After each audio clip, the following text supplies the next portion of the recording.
Bapak, Ibu, dan Saudara yang dikasihi Tuhan, pada setiap kebaktian minggu, kita mengucapkan sebuah pengakuan iman kepada Tuhan, Allah kita.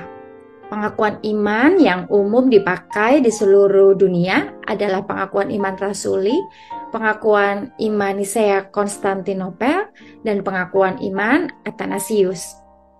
Dan mengapa dalam mengucapkan pengakuan iman, sering kita mengawalinya dengan ucapan bersama dengan gereja di segala abad dan tempat.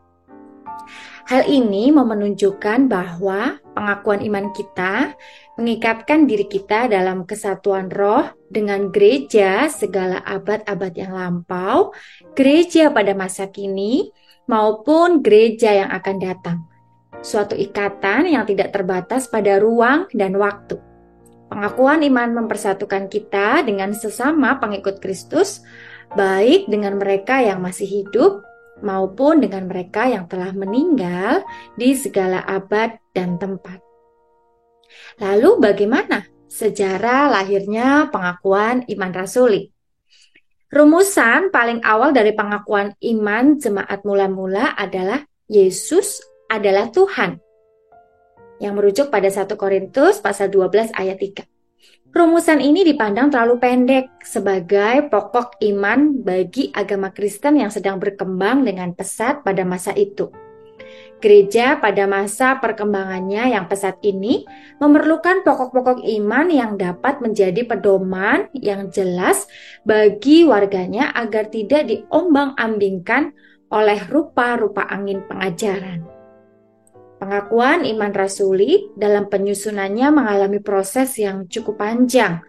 Pengakuan iman lahir dari pergumulan jemaat Kristen di kota Roma dalam mendidik warga jemaatnya dan melawan para penyesat-penyesat yang memberitakan ajaran-ajaran palsu tersebut.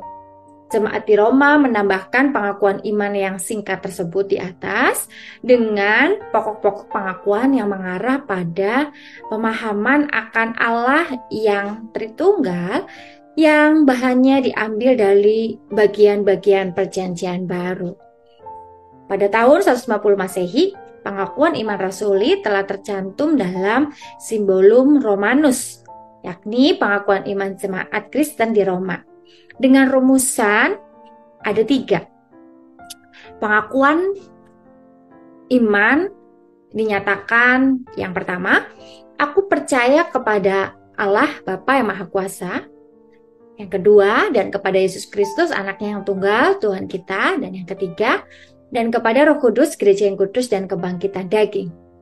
Lalu dalam perkembangannya, pada tahun 340 Masehi, rumusan pengakuan iman juga mengalami perkembangan hingga pada akhirnya di tahun sekitar 700-an, pengakuan iman rasuli mencapai bentuknya seperti yang kita pergunakan saat ini.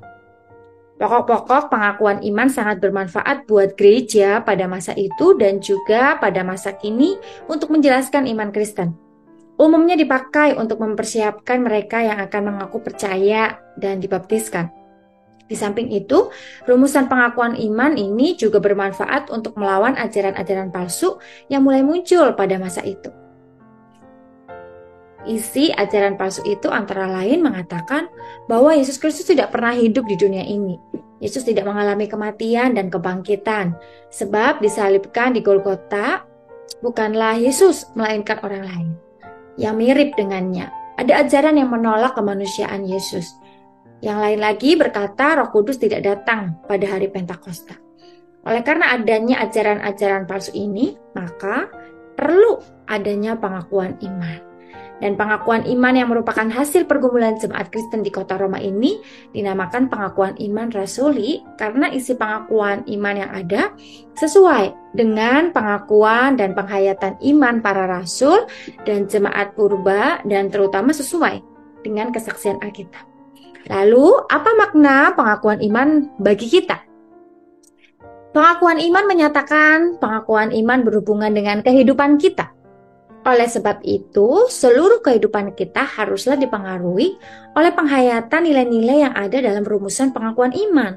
Sehingga segenap tindakan kita adalah suatu tindakan yang memberikan kesaksian nyata tentang kebenaran Allah yang terungkap dalam pengakuan iman yang kita ucapkan.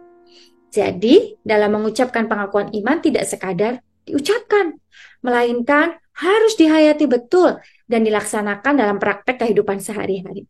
Pengakuan iman kita ucapkan dalam ibadah tidak saja merupakan bagian liturgi, tetapi juga merupakan janji kita untuk terus berpegang pada dasar-dasar iman yang benar, taat dan setia kepada Kristus Yesus sampai kapanpun, walaupun hambatan untuk menyatakan ketaatan dan kesetiaan itu tidak selalu mudah. Kiranya Tuhan yang terus memampukan kita. Tuhan memberkati.